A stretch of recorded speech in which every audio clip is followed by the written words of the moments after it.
We've been talking about the patent case between Gillette and Energizer Holdings, dealing with Gillette's Mach 3 razors that the Federal Circuit decided in 2005.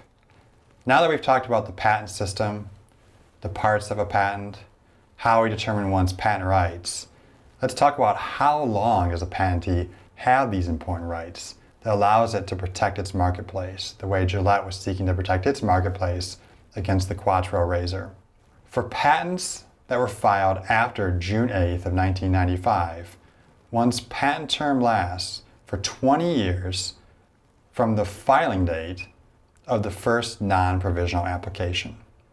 Now there's something called a provisional patent application that someone can file at the United States Patent and Trademark Office that gives one an initial filing date, but the Patent and Trademark Office will not examine that patent. The rights of that provisional application last for 12 months.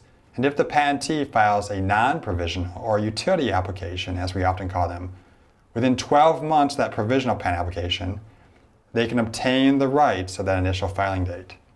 But for purposes of calculating a patent term, we ignore that provisional patent application filing date. So let's take an example. Let's pretend that on January 2nd, 2000, I filed a provisional patent application.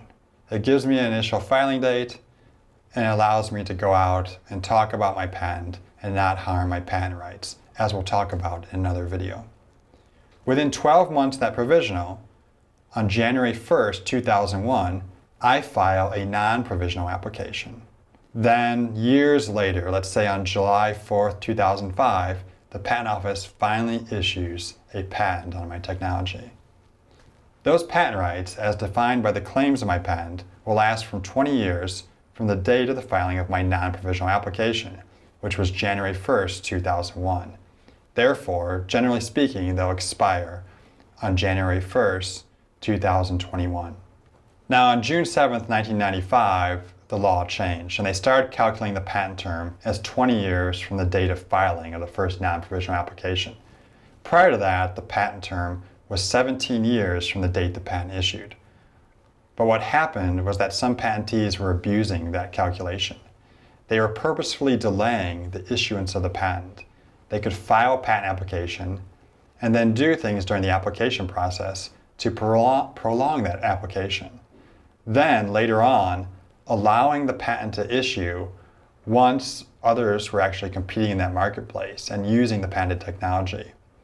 This abusive practice that people often called submarine patents, because the patent would later emerge from the patent office and surprise people that were practicing that technology and still allow the patentee to have 17 years from that date of issue.